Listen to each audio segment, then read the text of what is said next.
What's up, everybody? My name's Big Cam, and oh my goodness, was episode 4 of Daredevil Born Again Season 2 last night a cliffhanger or what? My goodness. And we'll get into this episode and break down and react to everything that we saw. But my goodness, just some spoiler-free thoughts. If you guys haven't seen this episode, go check it out. Stay off of Twitter.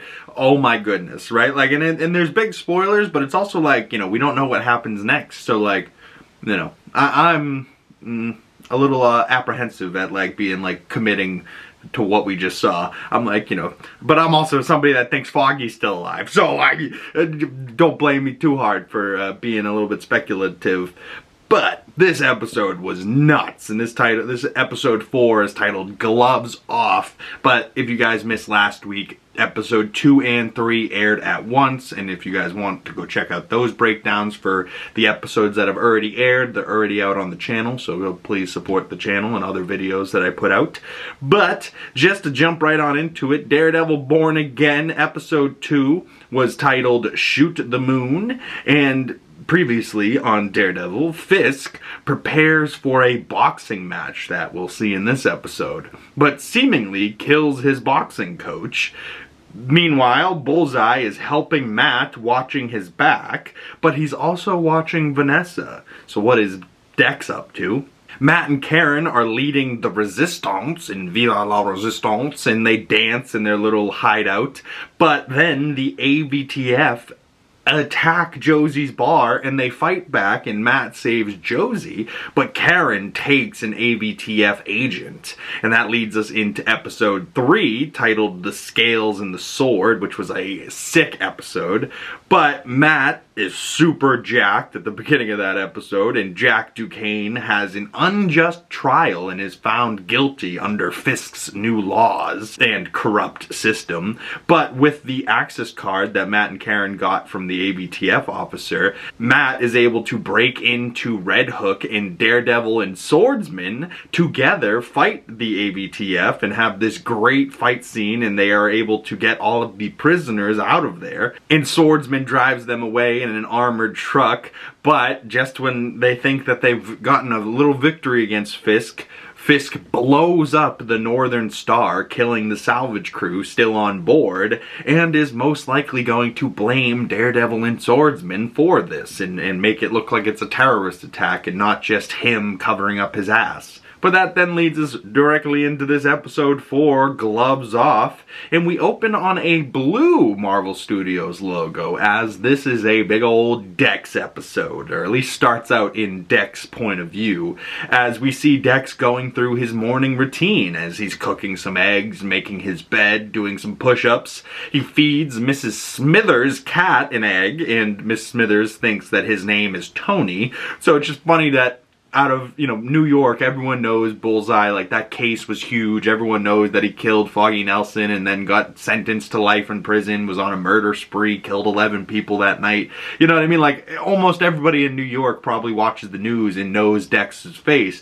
But there's always those people, like this innocent old lady, that just like, oh, hi Tony, you seem like a very nice young boy. Come live in my spare bedroom. And she doesn't even know that she's got Bullseye, fucking serial killer ass, living in her spare room. Like, that shit happens all the time, I bet. You know, I bet there's literally a serial killer living in somebody's spare room in New York right now. But then Dex walks out the door, gives a homeless guy a coin, all while Billy Joel's New York State of Mind is playing in the background, as Dex goes into a diner and sits down at the counter, and he orders a banana milkshake with whipped cream, because the lady, he's like, what are you guys famous for? And she goes, the milkshakes are good. And he goes, I'll take a banana milkshake. And she's like, you want whip on it? And he goes, doesn't everybody? Yes, if you don't want whipped cream on your milkshake, you're sacrilegious in my mind. But it's kind of funny because Dex is sitting at the counter after he orders his milkshake, and he calls the cops saying Frank Castle is at a diner, and he's like trying to act like, you know, he's a civilian calling in this, you know, disturbance, and he's like, oh shit, he's got a gun. But the way he said it just made me crack up. Shit. He has a gun.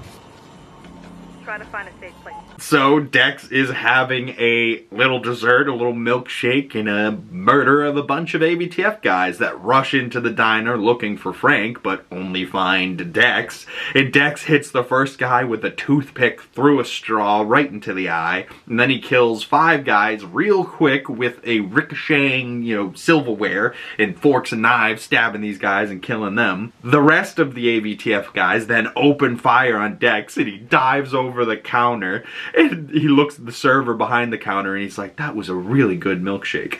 Like, that was a great milkshake. what? Like, Dex, you're not taking any of this seriously. Or just, how good was that milkshake? It did make me want to go get a milkshake, I'll tell you what. But Dex then throws some sharp metal object into the guy with the toothpick in his eye's hand. And then Dex, with some style, flips 2 forks, and he like punches them, it flips up. And I was like, wait a second, why would a fork be just on the edge of the table so perfectly? It doesn't matter, it still looked cool. But either way, Dex flips 2 forks into his hands and is going to kill the last guy, the toothpick guy that has the toothpick in his eye. And he's the last guy left, but Dex stops and takes his mask off and tells some customer that has a dog in his lap that dogs in restaurants aren't sanitary. And he looks at this guy like he's crazy, and the guy's like, just kill me. And Dex is like, don't worry. As we see the last ABTF guy with the toothpick in his eye tries to run away, and Dex hits him with a couple more forks to the back. And the anti-vigilante task force guy is like, it's fucking Bullseye! It's fucking Bullseye! Over the radio. And then Dex reassures the poor customer. He's like, don't worry. I'm one of the good guys. And he grabs a lobster claw off of his plate and throws it into the guy's eye. I think the same eye with the toothpick stuck in it, and, probably kills him with lobster claw. By way of lobster claw and getting forked and knifed to death. Like, only Bullseye could make not shooting his weapon super dangerous, right? Like, just being in a diner, he's like, oh yeah, no, people could die in here for sure. Forks, knives, fucking lobster claws. Like, what kind of breakfast diner serves lobster claws? I guess. Okay. And all this happens while Billy Joel serenades us with New York State of Mind, and Dex takes the ketchup bottle off this guy's table and draws a Bullseye logo on the door, leaving his calling card. And that's the first 10 minutes of this episode, and we go into the intro for Daredevil Born Again, episode 4. And I was just like, holy crap, what an opening. I mean, people were talking about, oh my god, you guys, I can't wait for everybody to see this diner scene with Dex. Worth it. So worth it. What an incredible scene. And honestly, Wilson Bethel as Dex, really, really strong stuff. Really great work from him. But after the intro, we cut over to another underground BB report with BB in the Fisk mask talking about the explosion in the East River and floating dead bodies, that people shouldn't worry about it. Don't worry about it. It's fine. You don't see that. And what everyone should really be worrying about is my charity boxing match that I'm putting on for the city. And like, obviously, Fisk is diverting the public's attention, much like some orange president that we have. I don't know, it's awfully similar, isn't it? Although I'm pretty sure the creatives behind this are like, no, I don't know what you mean. It is hard not to see the real world parallels. Like, isn't that orange maniac trying to put on the 250th anniversary of the United States with a UFC match on the friggin' White House lawn? Doesn't it sound awfully like a Kingpin doing his Kingpin shit? I don't know. We then cut over to Karen and Matt's army of people that are against Fisk or that have been wrongly, imprisoned by Fisk and his task force, and these people are all in this like room, and Karen's recording their statements, and we see Hector's wife, who was wrongfully arrested that they saved last episode, and she's recording her like rebel video saying what the task force did to her and her husband, and she says that she's not leaving New York and that she's gonna fight back. And Karen's like, good for you, but we have to get this footage out there, right? And we have to get this to the press so that people know what Fisk is doing. And so this little SD card now needs to get over to Karen's editor. But, you know, they're all trying to fight back in their own way. But we also see Jack and Daredevil are there talking, and Daredevil tells Jack that they really need more people like him. But Jack says, "You're not a hero." And the way he said it, I was like, oh, are these two gonna be enemies right now? But no, Jack goes, "You're not a hero anymore. You're a symbol now. Hope for an entire city." And Matt's like, well, I don't know about that. But Jack also gives Karen and Matt a account number and says, use whatever you need whenever you need it, and tells him to destroy both of them. And Matt chuckles because, you know, Matt doesn't destroy people, but also, like, destroy both of them? Who does he mean? Fisk and Vanessa? Probably. But Angela Ayala then volunteers to get Karen's SD card to her editor for her, and Matt asks, you know, calls her over and asks her if she's ready for the responsibility that comes with being the vigilante White Tiger, as he, like, looks at the White Tiger pennant that Angela has around her neck, and, you know, he's like, are you ready for this? And she's like, were you? And, like, you know, made me think back, and I was like, huh, how did Matt go out on his first Daredevil nights? And then if you remember from the Netflix show, it's kind of a dark story, but, you know, sometimes you don't have the, you know, like, you don't want to be a hero. The hero calls you, you know, like, the hero's calling and the hero's journey. Everyone finds their own way to being a hero, or some way, you know, like, maybe even Dex one day, you know, who knows? He might not be a serial killer, crazy, bad guy forever. Maybe he's a good guy. At least he thinks so. But just as Matt and Angela are talking, things get tense in the room because Matt hears something coming to the door, and it's just the first mate from the Northern Star ship, the only one surviving left from that ship. And we then cut over to Vanessa packing up a gun and is off to meet the governor, and Fisk's like, oh, that's one way to deal with her, and she's like, no, I have a rapport with her, it should be fine. But she tells Fisk good luck in his boxing match because she thinks that, like, Fisk is sending her away to the governor so that she's not around for this, like, trap that Fisk is setting, this, like, public event, and he's trying to draw Dex out. But, you know, he wants Vanessa to be safe because he's trying to draw Dex out, but Dex also wants to kill Vanessa for, you know, hiring Dex to kill Foggy, you know, and he's trying to do this for Matt, to be friends with Matt. I don't know what Dex's, like, motive is here, but maybe he's trying to do it to be boys with Matt.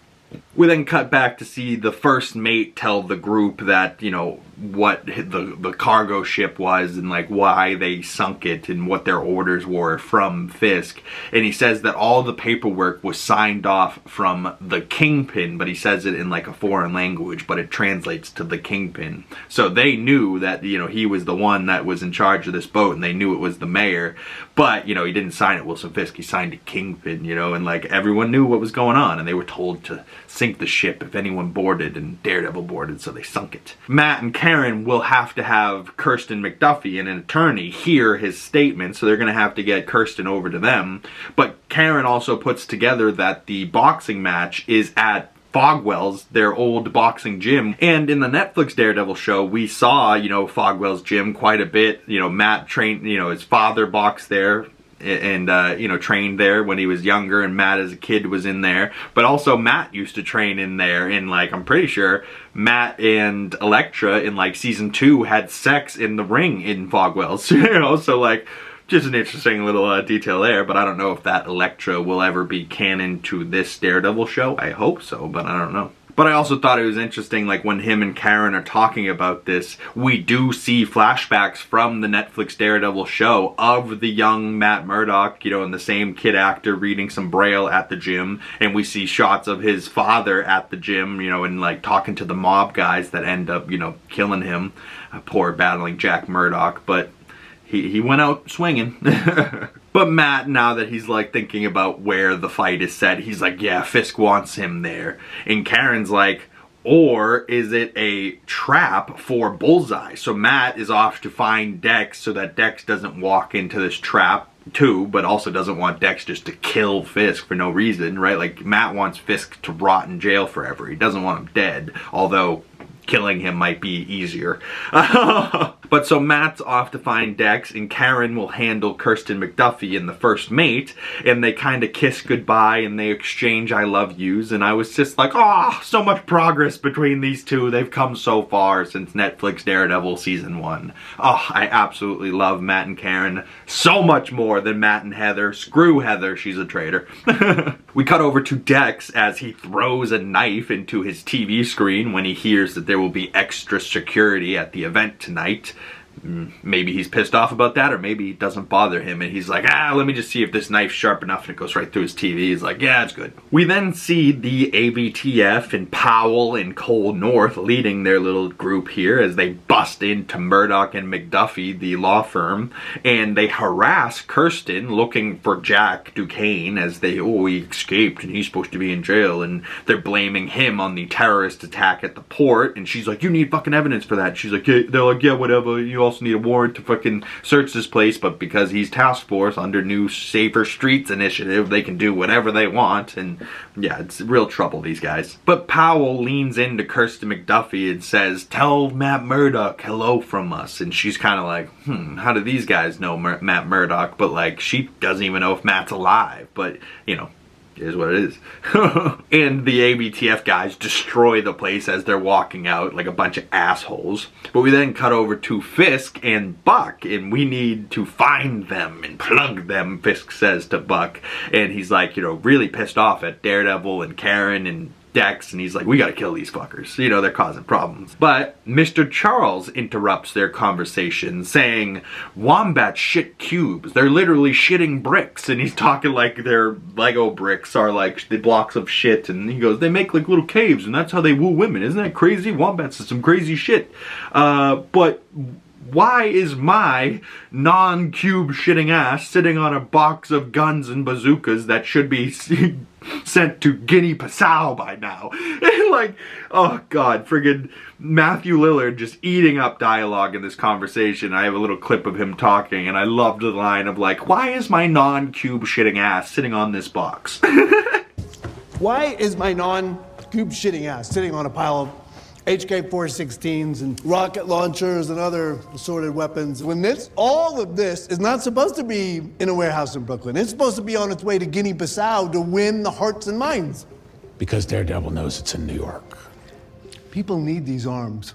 Shots must be fired. People need these arms. Shots must be fired. Mr. Charles, dude, why is he hilarious? But also, like, he's like eating in this scene as well. So like, why is every time we see him he's eating something and he's talking shit to Fisk? But this conversation doesn't go quite as well as I think Mr. Charles thought, because Mr. Charles was trying to big dick Fisk here, and it doesn't quite work. And you know, he has two goons walk out that are bigger than Buck, but you know, Mr. Charles is like, you know, it's cute, but you can put your hands down. And Buck was standing there with his hands up, but as soon as Mr. Charles goes, you can put your hands down, Buck grabs his gun and kills his two goons. So, you know, he's trying to big dick Fisk and be like, I have just as much power as you, and this is your city? You're a small part in the whole world here, bub. And Fisk goes, you know, after Buck kills his guys, he's like, listen, you know, next time you want to see me, why don't you call? It's courteous. And Mr. Charles is just sitting there like, fucking shit. Like, yeah.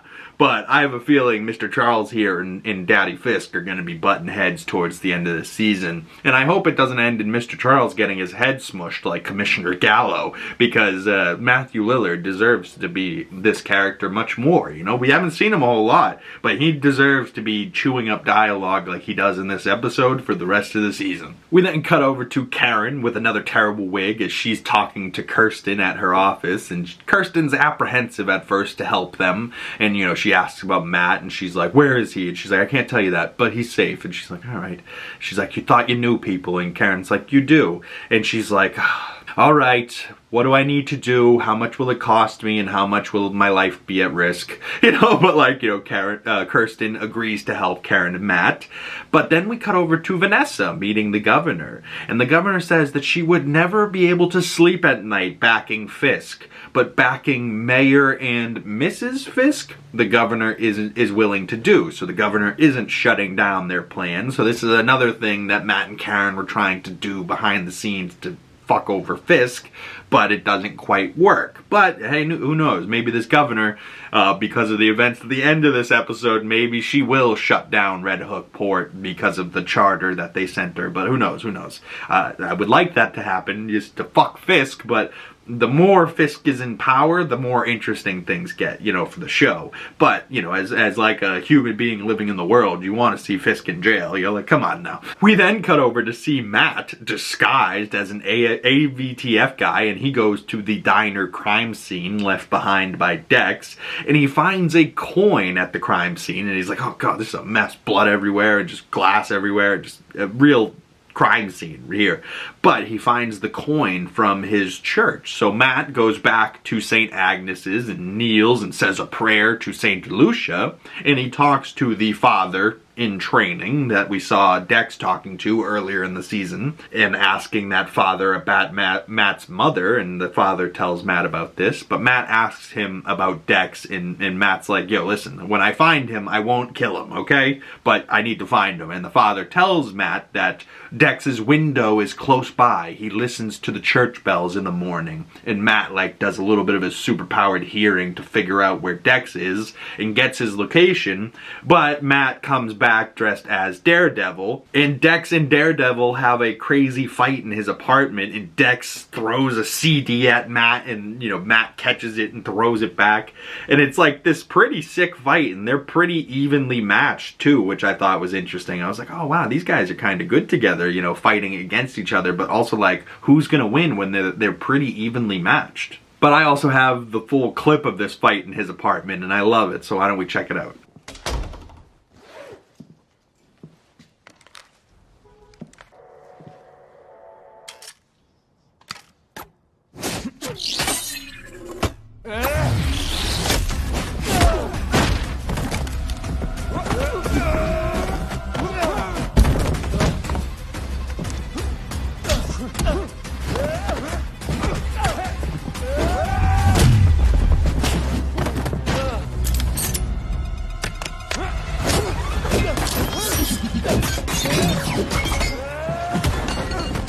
I'm on your side.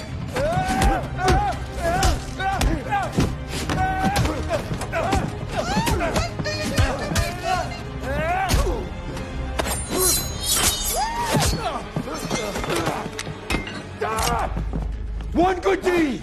One good deed! Put the gun down! What I did, what that woman had me do to your friend. Don't you bring him up! Don't you dare bring him up! Not like this! But I had to get out. I had to get my mind back. One good deed, it levels the scales again. All right. Okay, what is this one good deed? What is it you want to do? What you wouldn't do. What you won't do. Ooh. Oh, God, Dex. I love they, you know, Matt throws a left, Dex throws a right, and they hit each other at the same time. But he's like, I'm on your side, bro. One good deed. And Matt's like, what do you mean one good deed, you psychopath? You're holding a woman at gunpoint. And she walks in. Oh, my Tony. Like, this scene had funny parts. It has great choreography, right? Like, there's no punches wasted. There's no punches just for punch's sake. You know, like, it's got great stunt choreography in this show. It's really top-notch stuff. Like, and even like the action design. He walks into his apartment, grabs his CD to, you know, relax, takes the CD out, wing, we get a sick shot of the friggin' CD. Matt catches it, throws it again, like, oh, great choreography of that scene. But also Dex, you know, being like, one good deed, and Matt's like, what's this one good deed you want to do? The one thing you wouldn't. The one thing you won't. And he wants to kill Fisk as a favor for Matt, and to be Matt's friend, and to be on the good side and balance the scales. Like last episode was the scales and the sword. He wants to balance the scales and do a good deed to repay a favor to Matt's, you know, to get on Matt's good side and balance things out as not just Foggy's killer, but somebody that's doing something good, but doing something good in Dex's mind. Still pretty twisted, and Matt's like, what the fuck? But what a fight scene. But so Dex thinks he's helping Matt, and he runs out of the apartment and pegs a guy on a moped with a friggin' can, and he jumps on this guy's little scooter, and friggin' it's like a little blue scooter, and he speeds away. I wish we got a better shot of Wilson Bethel friggin' getting on the scooter and just being like, meh, and just speeding off. But then, you know, Matt runs out after him, no second scooter, so he has to take off running. He's like, ah, shit, you know, so he loses Dex for the moment. But then Kirsten, back with Karen, hears the first mate's statement in that Kingpin had them bringing in guns on the port, and that they didn't have to go through the proper checks or customs, and that they didn't need any of that. And the only way that that could have happened is that he must have had so much power that he owns the whole city, which is pretty accurate. Fisk does own New York at this point, which is crazy. The prisons, the cops, everything. But we then cut over to BB Urich as she's outside of Fogwell's gym as she's walking into the boxing event. And she gets Daniel to come up to her, and he goes, I got ringside tickets, babe. And, you know, they're talking for a moment. But then this guy walks up to, you know, BB and goes, oh my god, can I get a picture? I love the BB report and you're famous, you're a celebrity. But this is the guy from the taco stand that Angela Ayala hired to bring the SD card. So Karen's editor is BB Urich here. So this kid plays it pretty cool, and he like asks for a pic and like, you know, treats BB like a celebrity, but then slides the SD card into her pocket and then walks away. But Daniel looks at her a little like, you ain't that slick. I saw you. I saw something there. Even if he didn't see exactly what happened, he, you know, like, Daniel's not that dumb, and Daniel noticed something, but he lets it slide, and he's like, I didn't know I was on a date with a celebrity. And BB's like, I'm not a celebrity, and this is not a date. And Daniel's like, oh yeah, not yet, it's not. And I was like, oh, so Daniel does really like her, you know, like, Daniel wants to be dating BB, but BB's using him for information on Fisk, you know, so I don't know. But I feel like BB does kind of like him still deep down, but I have a feeling BB and Daniel's lives are always at risk here in this show. You know, like at any moment, I think both of them could go and it will be devastating. Or like if Fisk makes Daniel kill BB, oh, and it's like the same way that fucking Fisk killed her uncle. Oh my god, the parallels of that could be devastating as well. But we cut inside to Fogwell's gym as Fisk is getting his fists taped up. Fisk's fists. Wow, say that 5 times fast. But either way, he's getting his hands taped up for the fight, and his little guy, his little coach there, is like, goes to give him his mouthpiece. And he goes, oh, that won't be necessary. He won't lay a hand on me. And the guy's like, I like your style, Mr. Fisk. But Daniel, then inside the event, gets a bunch of Fisk merch. And Sheila's like, did you use your discount? He's like, there was a discount? Shit. But I think some of this merch might be used by Bullseye later in this episode. But we're almost to the end here, folks. But the ABTF is all over this building. Some in uniform, some disguised as civilians. And Fisk wants to, like, dangle himself as bait for Bullseye for some reason. Maybe he just wants Bullseye to be, you know, dead. Or maybe he wants to die. I don't know. But maybe Fisk thinks he's invincible. I don't know. But so the fight starts, and his opponent is announced at the ring in the blue corner, and then Fisk walks out in all white, of course, and he's going to be in the white corner, and he's introduced as the hometown hero from Hell's Kitchen, and Daniel's chanting, Fisk, Fisk, Fisk. And Fisk is so much bigger than his opponent, and like Fisk weighs in at like 325, the other guy weighs in at 245, right? So Fisk has like 60 pounds on the friggin' guy. And I loved that Wilson Fisk was introduced, like everybody has like a fight name, like Floyd Money Mayweather, or, you know, whatever the fuck. But, you know, Fisk's fighting name is Wilson Wildcard Fisk. Ooh, and everybody chants, and some people are like, boo. But either way, you know, this poor guy, he's facing Mike Matterhorn Morales, but also Mike Morales, not exactly Jefferson Morales, but still the last name Morales. Could that be a cousin to miles or something. I don't know, maybe. But either way, poor Mike Matterhorn Morales has to fight against wild card Fisk, and this is going to be trouble. But the match, is about to start, and they're supposed to touch gloves for sportsmanship, and Fisk slams his gloves down, and it sounds like concrete hits his gloves, and the bell rings, and the fight starts, and Fisk starts lighting this guy up and draws blood almost immediately, and this guy's like, "That's how you want it? All right, let's go." And Fisk is like, "Ah!" Like, "Let's get it!" But we then cut over to Buck as he got a call to leave the event, and Buck was like, "I'm not leaving, I'm staying by your side to protect you." But Buck leaves and goes to kill the first mate that was getting brought in to testify by the U.S. Marshal. He kills the marshals, kills the first mate so that he can't testify against Fisk. Yet another loss for Karen and Matt. Just everything they try, nothing works. It's a real shame for these guys. But Fisk's opponent makes it through the first round, and Fisk is about to finish this guy up against the ropes in the second round when Vanessa walks in and distracts Fisk for a moment, and the other guy is able to land a blow on Fisk, but this pisses Fisk off, and Fisk, knocks out this guy in the ring so aggressively, and blood's all over his white uniform, that it looks like he kills his opponent in the ring, and holds up the belt, and everyone's cheering on, and BB's left sitting there like, "Oh my god, he just killed that man, everybody's cheering, what the fuck, this is crazy." But Vanessa, after the match, comes into the ring and says, "Kiss me now." And they do, but just then, Fisk is like, "You have to get out of here." And Dex arrives and starts killing all of the AVTF guys that is in the place with knives. And Vanessa takes out her gun just as Dex is about to throw something at Vanessa. And he takes this little glass trophy that I think was something that Daniel bought as merch. And he takes it and he throws it at Vanessa. Just as Vanessa takes out her gun and shoots at Dex and hits Dex, but it looks like this little trophy piece is about to fly and kill Vanessa, but Fisk smashes it with his, championship belt that he just won at this charity event. But then two AVTF guys jump in the ring to kind of cover Fisk and Vanessa, and Dex immediately kills those two guys, and Fisk grabs one of the guys' guns and walks over the rope and is about to shoot Dex, and you're like, holy shit, the mayor's about to just shoot somebody at a public event like this? This is crazy. But just then, Daredevil runs in and knocks the gun out of Fisk's hand and starts to fight Dex as he grabs Dex and grapple repels out of the Fogwell boxing gym window and out onto the street, and then Dex gets up and runs away, and so does Matt.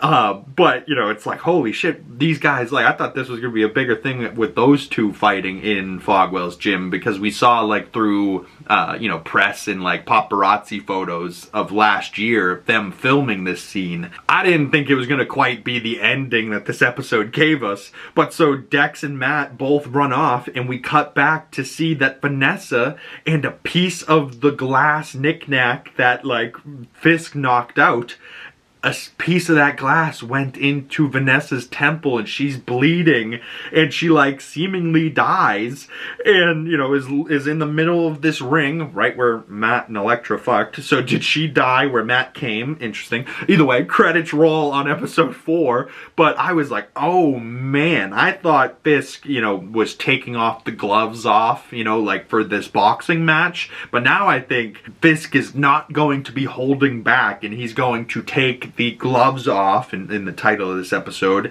because Dex just killed his woman, and he's going to be pissed, and he's gonna go after Dex, and he's just gonna kill them. He's not even gonna try to arrest them and find them. He's just gonna murder them. Oh, Fisky boy.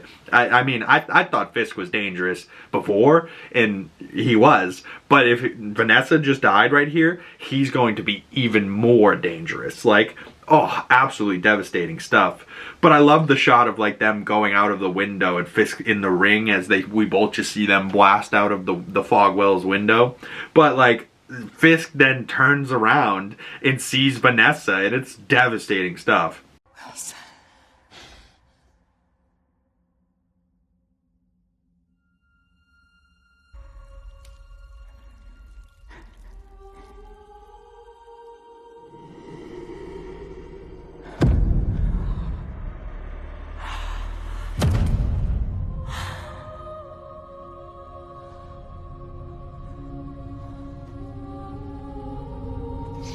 Get an ambulance!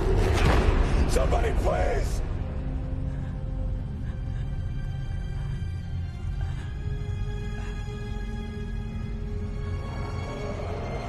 Damn. So Vanessa, kind of Fisk's fault. I mean, kind of also Daniel's fault. If Daniel didn't buy the merch, Bullseye wouldn't have picked up the merch. Bullseye wouldn't have thrown the merch. But Fisk, if he didn't knock the merch out of the way, maybe a shard of glass doesn't end up in Vanessa's temple. How does that happen? I don't know either way. But god damn it, guys.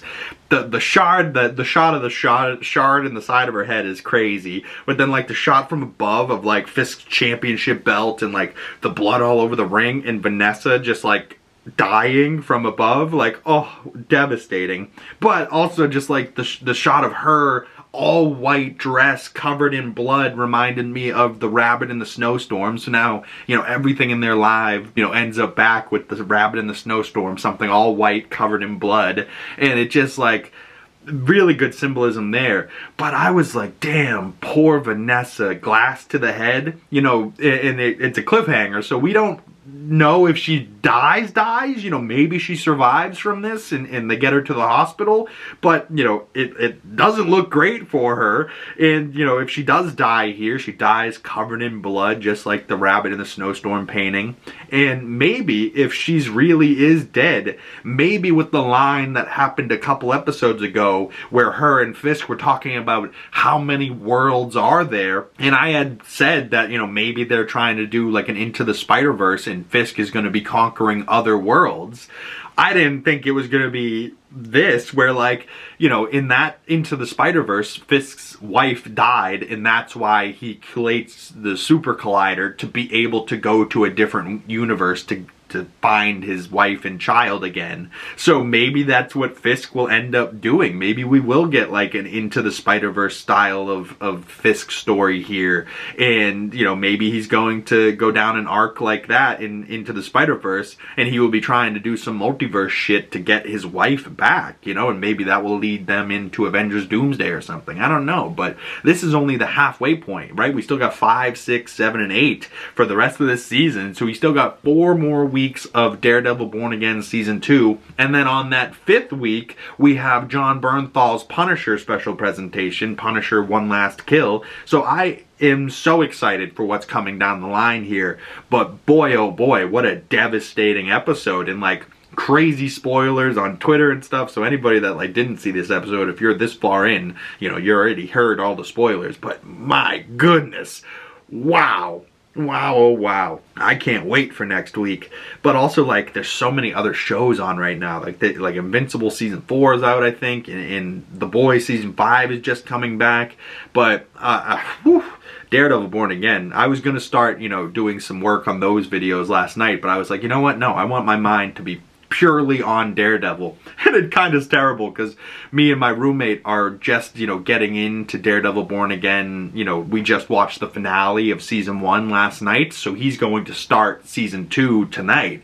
But, you know, we're almost caught up for him, but just in the finale, we were like, wow, it's really good. Vanessa's back. Yeah, she was great in the Netflix show. She's even better now. She's aging well. She looks gorgeous. You know, we love that. And little did I know that Vanessa was going to die that night. Jesus Christ. Oh, I want Vanessa to stick around, but you need something to move on, right? But it, like, why? Why is that like oh, we need the story to be good. Okay, we gotta kill Vanessa, we gotta kill Foggy, we gotta kill Hector Ayala. Like, do we have to do those things? Like, why can't we kill Officer Powell? That would make everybody happy. Like, damn it, you know, like certain relationships, like if they kill Karen from Matt, like that's gonna devastate me more than if they just killed Matt, you know, like, oh. And I know why they do it. They want you to feel and be devastated, just like in Game of Thrones. But imagine if Ned Stark was there through all of Game of Thrones. That show would have been tremendous. You know, like, oh, I would have watched it still, but you know, it is what it is. It is what it is, y'all. I would love to hear, though, what you guys think's coming next. Do you think Vanessa is really dead? Or do you think Fisk is going to save her somehow? I don't know. It doesn't look great. But also, like, do you think Matt and Dex will be together at some point, working together? Or are they going to be fighting, you know, and they're going to be split up, and they're going to be like, dude, I can't believe you killed Vanessa. Fuck you, dude. That's not a good deed. and then Matt and him fight, you know, probably in the church or something, because there was some trailer shots of like Matt reaching out a hand and Daredevil and Dex grabbing it. So like, I don't know, maybe they do end up working together, but I don't know how you do. You know, this guy killed your best friend supposedly. I still don't believe it, but you know, at this point, if Vanessa's dead, I guess Foggy has to be dead. Like, but also like, yeah, Foggy's not dead. I'm not committing to it yet. I'm not embracing that. But I would love to hear your Daredevil thoughts. I would love to hear what's been your favorite part of the show so far. What was your favorite part of this episode? Probably the diner fight with Dex, but also that Dex and Matt fight in their apartment. But then that boxing scene at the end, like that was an incredible episode of television from the stunt crew, from the writers, from the directors, from the cinematographers, from the crew, the cast, everything in this Daredevil Born Again show. If anyone's like, that was dumb, I didn't like it, they're full of shit, because that was incredible stuff. And if this is what we can expect from the rest of Daredevil Born Again, I'm here for it, baby. And no wonder why this show already got greenlit for season 3. Like, if I was watching this show and I got halfway through to this point, it doesn't even matter if the rest of the season isn't great. Like, I'm so in to see what keeps happening with this universe, you know? And like, hopefully it does tie into the Marvel movies with Spider-Man Brand New Day and whatnot. Hopefully these guys do show up at Avengers Doomsday, but I still don't know if that's really going to be a thing or not, you know? Maybe they'll have their own type of Avengers story, but it will just be strictly street level, and it will only have to do with the people we've seen in Daredevil Born Again, you know? I don't know. But Punisher is showing up in Spider-Man Brand New Day, so I guess you can cross over somewhat, but I don't know. I remember Fisk saying a couple months back in an interview that, like, you know, they can't be in a Marvel movie because of the rights with Sony or something. I don't know. It doesn't make a whole lot of sense, but hopefully they figure it out and that we can get some interconnectivity between these stories, between Marvel Television and the Marvel Studios films. But, man, I'm blown away by that episode. That was really incredible stuff, and, yeah. On to the next one, y'all, and I hope you guys enjoyed, and I'd love to hear your thoughts. And if you want to send your thoughts to my other social medias, links for those down in the description below. Big Cam, 2 G's in the Big, pretty much anywhere, and you can find me. But if you've made it this far into the video and you would like to support the channel further, the best way of doing that is sharing this video with a friend, or even hitting just share, copy link. Helps the channel a lot. Liking this video, commenting down below, subscribing if you haven't already. That helps a lot. It's free. Please subscribe and hit that bell so you don't miss future Daredevil Born Again Season 2 episode breakdowns, and you get the notifications when those come out. Once again, my name's Big Cam, and I'll see you Daredevil Born Again fanatics in the next episode. Peace.